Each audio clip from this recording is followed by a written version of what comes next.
If there's one word that describes Victorian-era homes, it's ornate. Among the most recognizable Victorian homes in the country are these 7 houses in San Francisco. They go by the 7 Sisters, or Painted Ladies, or Postcard Row. We caught up with the owner of the first lady on the left, Michael Shannon. After 35 years and a total renovation, he's put his famous house on the market. I'm getting older, and it's getting a little harder. I had a friend tell me one time she had a hard time every time a light bulb burned out. She had to find the ladder to get up on it. And it's sort of the same thing. There's little things to be fixed, but you need somebody who's in their 20s or 30s at least.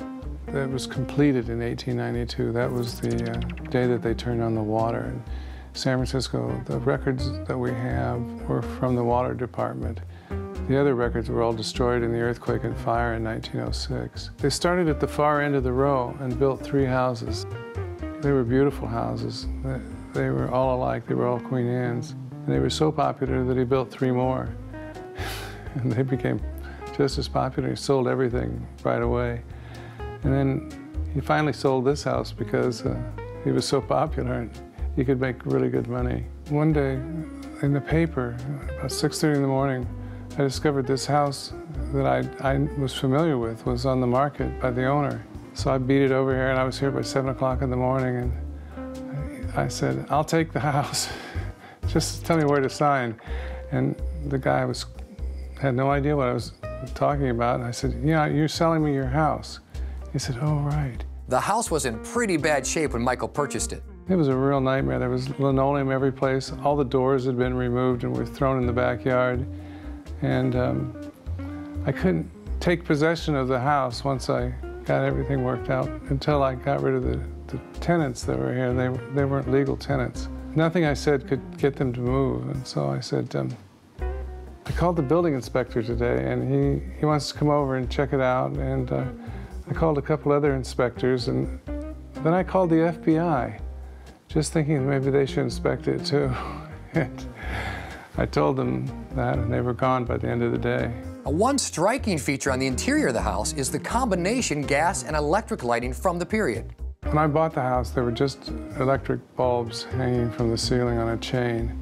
And that was pretty much what the light fixtures looked like at the time. I had been out shopping at auctions and things looking for chandeliers, and I found this one really spectacular piece. The valves and the piping and everything for the gas lights were still here, so I was putting the chandelier up by screwing it up to this gas pipe, and all of a sudden gas started coming out of the pipe. I thought, I'm either going to blow the house up or I'm going to have gas lighting. So I hooked up the gas and lit it, and it worked. So I had them. They're kind of like a Prius now, hybrid gas light. The Painted Ladies have been used for many film and TV shoots over the years, including the opening of the sitcom Full House. Now, Michael doesn't seem to mind the notoriety, plus it's made for a few good stories. A man came to the door one day from England, and he said that he was looking for a location to shoot a commercial for Virginia Wade's autobiography. I didn't know who Virginia Wade was, and I know very little about tennis. And I said, you know, I don't think I'd be interested. He rang the bell again, and I turned around, and he was waving $5 $100 bills. So I invited him in. He said, you know, I come to San Francisco as often as I can because you have such beautiful locations for filming. He said, you really should think about getting an agent or list your house as a movie spot.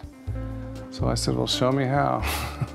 Full House was something I wasn't familiar with. I didn't have any kids at that age, but I did notice an awful lot of kids looking at the house all the time. And the next thing I know, everybody is coming to the door looking for Mary-Kate and Ashley Olsen. That went on for 7 years. We had a family from Europe one time who said that his children made him change their route to Seattle so they could stop in San Francisco to see this house. You know, you can't say no to people like that. The day that I signed the last paperwork, I called my mother and I said, guess what? I got that house on the corner of Steiner and Grove. And she hung up on me. And I called her back and I said, what's wrong with you? And she said, well, you're crazy then, just like your father. The upside of that story, my mother was married in the house 2 years after I bought it.